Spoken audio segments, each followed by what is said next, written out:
gonna go ahead with this video because it's been a good day for it today anyway, but I'm gonna show you another trick. It's gonna be almost like the same poses I've been doing, but not quite. I'm gonna give you some other ideas here. First, I'm gonna do this. Always be looking for different ways to turn it into a squat and a yoga pose and everything at the same time. But a little bit of this and a little bit of this. I mean, you could imitate different kind of things, ballet, yoga, and some kind of martial art or something you've seen in somebody's video game character creator or whatever, but plenty of this, and then do this. The way I do this, the way I do too, it's like for safety reasons. Say, if you feel something pulling in the wrong part of a knee or a leg, then I preach it all the time. I'm trying not to do these videos with the same things, but give you something else too. But half push up. Some people say don't bounce, but you can bounce. For the meaning of it, ain't just like yoga or doing splits. It's always too doing stuff in life. Whether you're doing squats for weightlifting and different things you're doing for work. Say you're standing on something. Don't always have to be in some action movie. Like you have a foot here and a foot here and you're climbing up something. It's not just one thing. I don't want to go on and on about it. So I'm not saying that there's a wrong way to do it. It's a smarter way to do it. Maybe put a hand right like over here and then over here, right? And then stand on one hand like this. Why? Because, okay, I'm trying to give you a mental picture of something.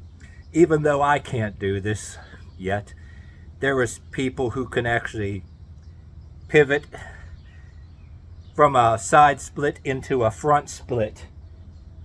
If I did that, I'd probably snap a hip bone right out of whack and or whatever. I wouldn't dare. But there's a part of it, say if I'm subtly doing this, you're almost doing that in a more subtle way. You can feel a different part, your legs pushing.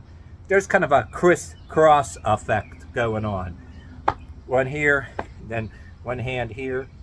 Or you can do it by holding one hand in the air and then down. And when you have one hand, your left hand or right hand on the ground and the other hand in the air, you're going to feel a different pull in these certain leg and hip regions, right?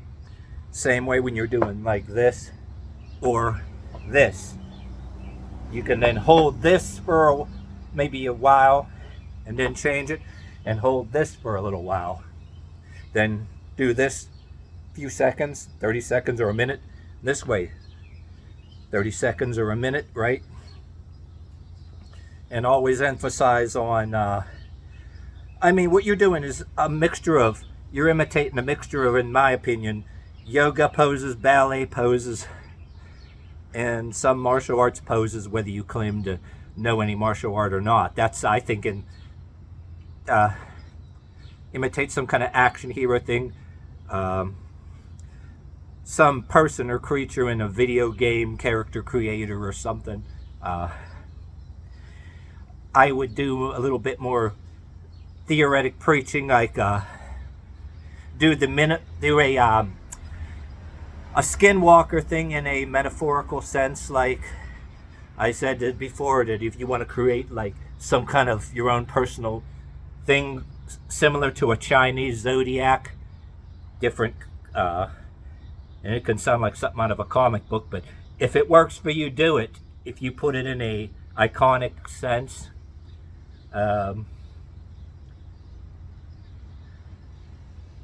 just as long as you associate each thing, associate one thing with something else, for a variety of reasons where I hesitate to go on and on about, because it would be a long, really long video. But anyway, always be having some kind of ways where you can recover real quick in case something goes wrong. That's what I'm stressing. And don't put too many demands on yourself to be able to be this perfect person, be perfect ability to do like a split like all the time. If you can't keep your flexibility, like some people keep their flexibility longer than others. Some of us have to do something more often to actually keep it. Some people can do nothing for even a week or more and still be able to do a complete split. Others, maybe they need to do stuff every single day. And there's that thing about, yeah, do something every single day, but then you may have to watch more about throwing a ACL or a tendon or pulling something somewhere in the knee.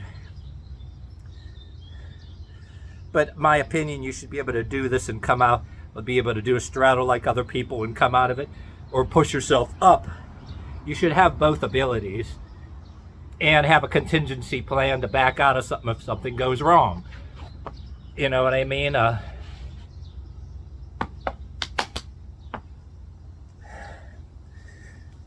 Yeah, can't stress that enough. But anyway, yeah, pull yourself out. Yeah, you can go back into a, yeah, no move like this. I mean, there's so many different people doing different things, whether it's ballet or whatever. They're doing almost similar stuff.